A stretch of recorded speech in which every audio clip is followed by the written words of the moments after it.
everybody, this is Cheri, djsundry.blogspot.com, and I want to talk to you about this Christmas project that I did this year.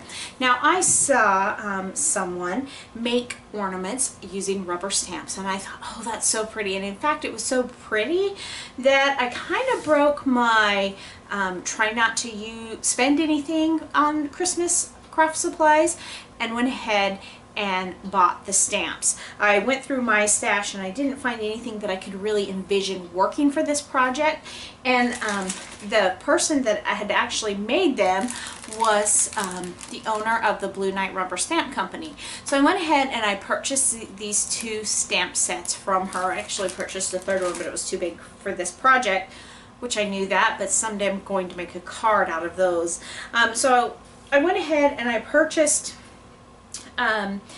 the stamp sets, and then I stamped them using VersaFine ink because I wanted something bold, but I wanted something very permanent. I didn't want to use distress inks or anything that would mess up when it got wet, because I was going to be painting over those. I wanted something that would be bold. Now, to prep them, I had to do some work. I'm going to set these aside for a second and show you kind of how they came. I purchased these from Amazon, and they came in a 20 pack, and actually, as you can see, I have different sizes of them, and sometimes they were split from the wood, and some splits I could work around, but ones that were bad like this I didn't necessarily do.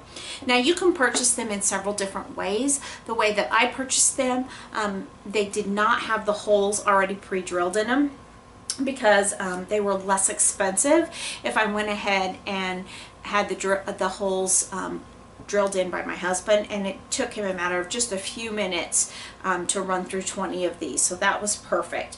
So I took those and he drilled them. Then once I got them from him, I took a baby wipe and I really tried to wipe down and get as much of the debris off as I could, which was great, but it still didn't really get it as clean, because I needed it to be really clean for the stamping. And actually I did something on the back side I'll show you, and it also needed to be clean for that.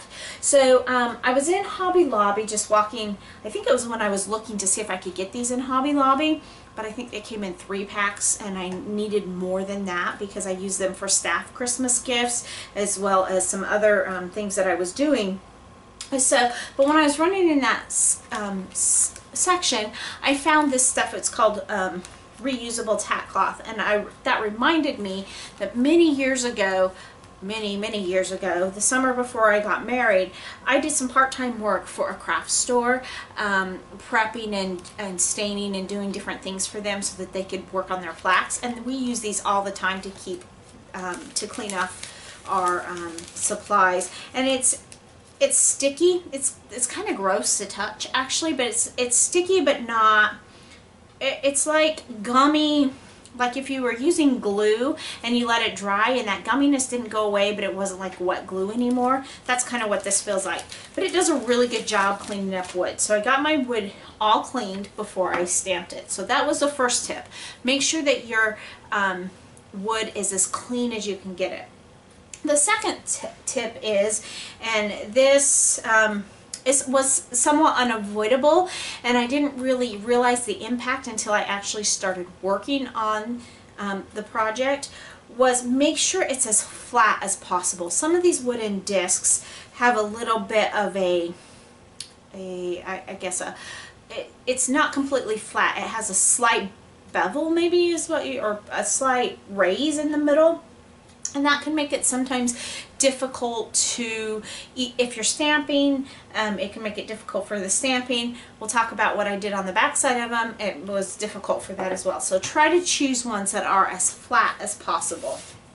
So, like I said, I used the VersaFine to stamp my image on this particular one because this is a large one. It was perfect for the poinsettia. And you'll see the different colors coming through, and you'll see I have got this other one sitting here that the colors are very, very different.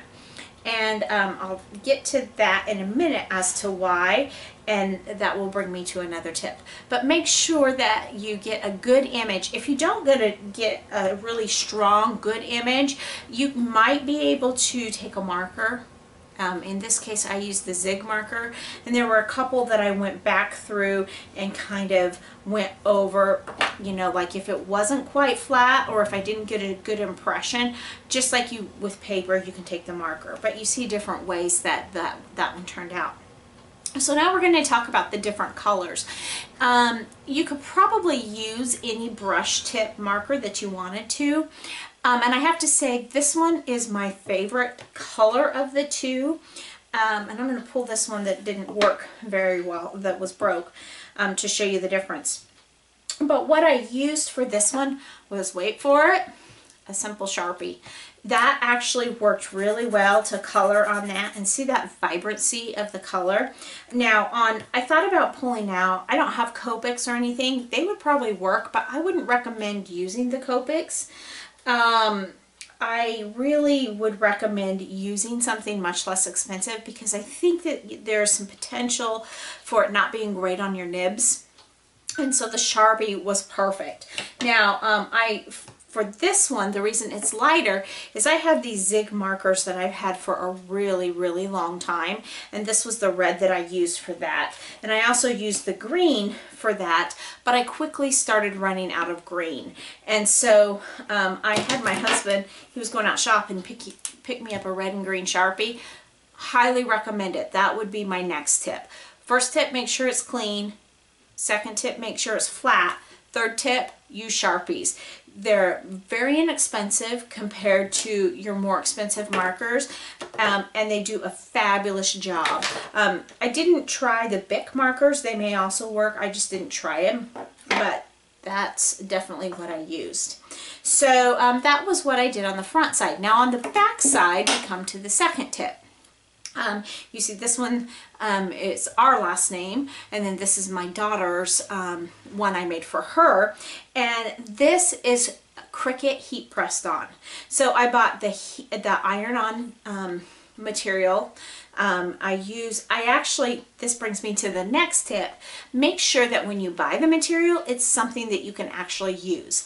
I decided when I'm a novice at using heat press stuff. I have used I'm not going to say I've never done it, but it's not something I've done often.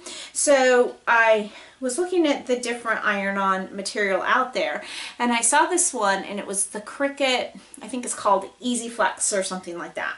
And I thought, well, you know, it's wood, it's going to have some movement in it. That's probably what I want. So that's what I brought it home, actually cut it out, and then I went onto the app to figure out how hot and how long to do it, because I do have the Easy Press, and that's when I learned that it wasn't compatible. So it doesn't work with wood. So make sure that when you're purchasing your iron-on, you purchase iron-on that you can actually use on whatever your base material is. Very important tip.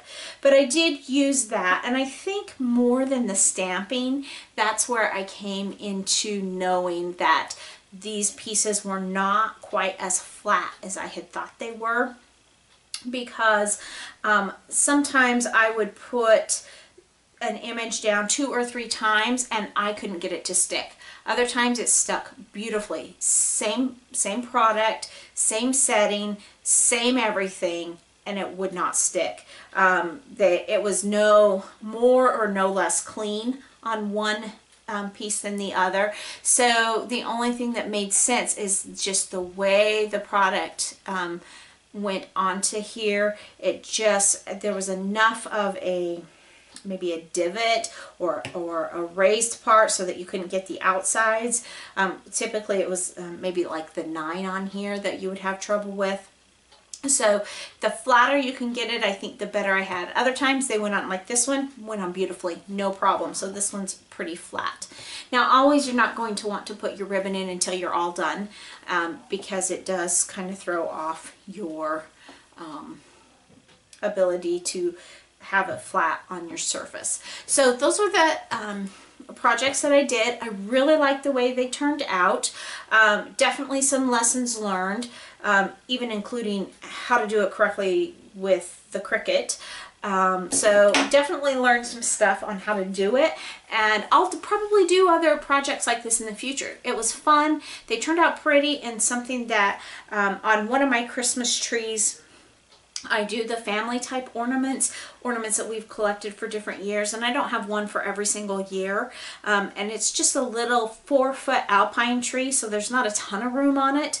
But this is where my ornament for this year will go. I don't know what my daughter will do with hers, but I'll definitely be putting mine on here.